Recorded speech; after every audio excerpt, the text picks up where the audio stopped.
the smartest thing you can do is to stay away from Terence. Break, don't punch. Hold up. Break.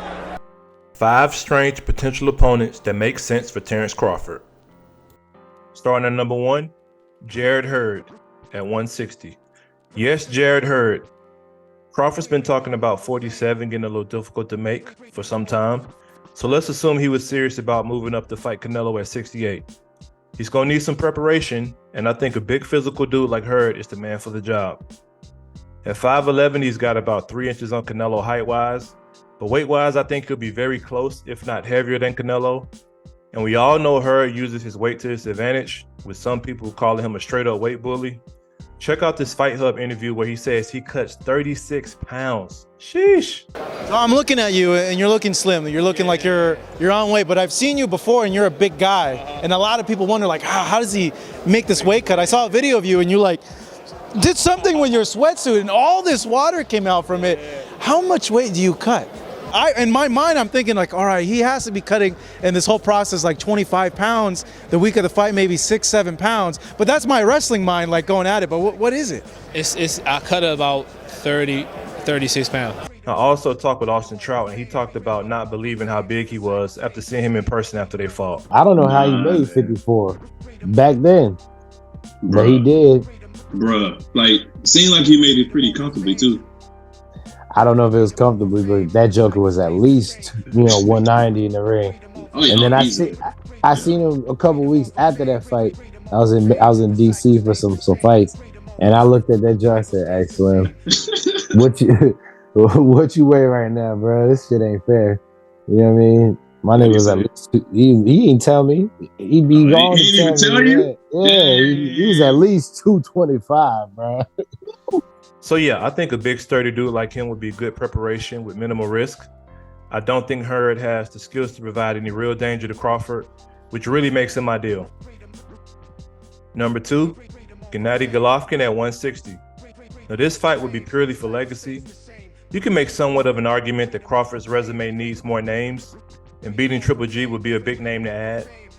Now, of course, at 41, Triple G is nowhere near the fighter that was ducked for years by everyone in the middleweight division, but he still does have a name, and even at 41, I think you have to be on point when fighting him. Crawford's resume could definitely use some more names, and I think a Triple G fight would help to accomplish that. We know Triple G comes to fight no matter what, and I think his aggressive style would be ineffective against the speed and timing of Crawford, especially at this late age. I think Golovkin and Crawford would make for a very interesting and entertaining fight for as long as it would last. Number 3, Tim Tszyu at 154. After getting smacked by Canelo, a little of the luster has come off of a Charlo-Tszyu fight, just a little bit, and I think Crawford-Tszyu would be just as, if not more anticipated than Charlo versus Tszyu. The fight comes with the built-in storyline, and we all know storylines are what sell the big fights. Tszyu's been destroying everything in his path, and Crawford looks indestructible. Classic tale of the young bull against the old lion. Plus, you also have Crawford taking on the son of a legend in Costa Tszyu, so you even have some historical implications going on. Tszyu is a very capable and strong pressure fighter, so it'd be interesting to see him push Crawford and make him hit those higher gears that we know he all has. Number 4, Jamal Charlo at 154. Oh yes. This maybe should be higher up on the list, but here we go. There was a real, pure hatred that Crawford and Jamal have for one another. Both have confirmed this.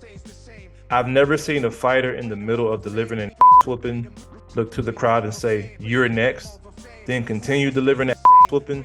I wasn't sure where the beef started, so I did some research.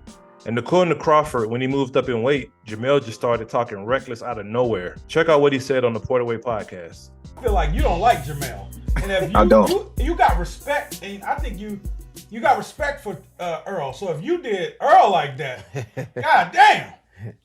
I don't like Jamal for the simple fact that I feel he's a fake individual. I feel Errol is real. I feel he's genuine. I feel like, he stand on, 10 toes on everything that he say or do. I feel like Jamal is just, one of those guys that do a lot for attention. I was cool with Jamal and Jamal and their older brother, prior to me moving up in weight.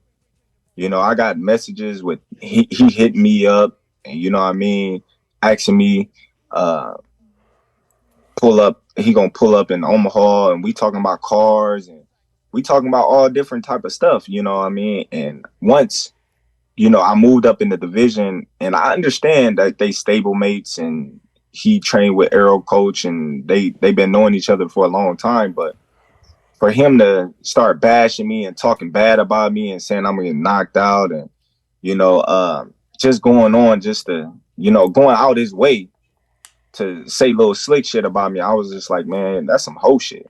Like, we don't do shit like that. Like, if you cool with him and you more cool with him, just say that and then just keep it pushing. You don't gotta act no extra way and doing all that extra shit. Same like Broner. You know what I mean? Me and Broner not close. You know what I mean? But we have a mutual respect for each other. You know, and Broner told me to my face, and I respect his opinion. Like, he like, man, I got Errol. You know, I'm closer. I fucks with you. You my brother, but I got a real bond with Errol. And I've been having a real bond with Errol. So I'd rather you be like that and be up front and then just watch it as a fan.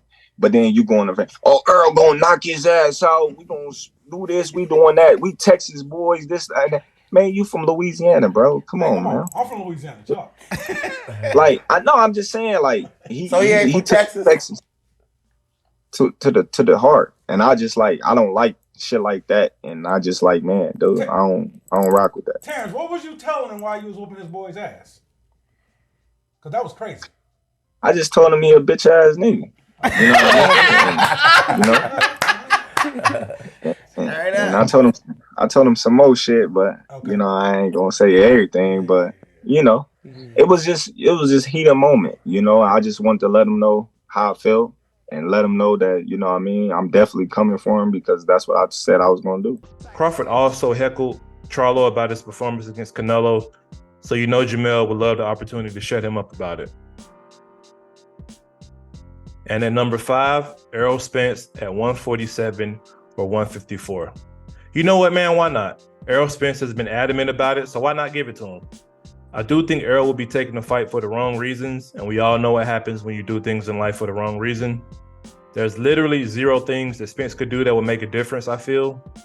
Doesn't matter what weight, what arena, what time zone, etc., etc. Crawford is just a terrible matchup for him, and I personally think that it would be even worse if they did it at 54.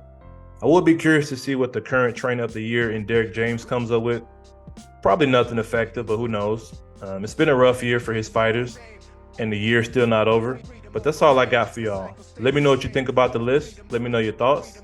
If you think I'm smoking crack, let me know in the comments. Thanks for watching. I'll see y'all on the next one. Peace.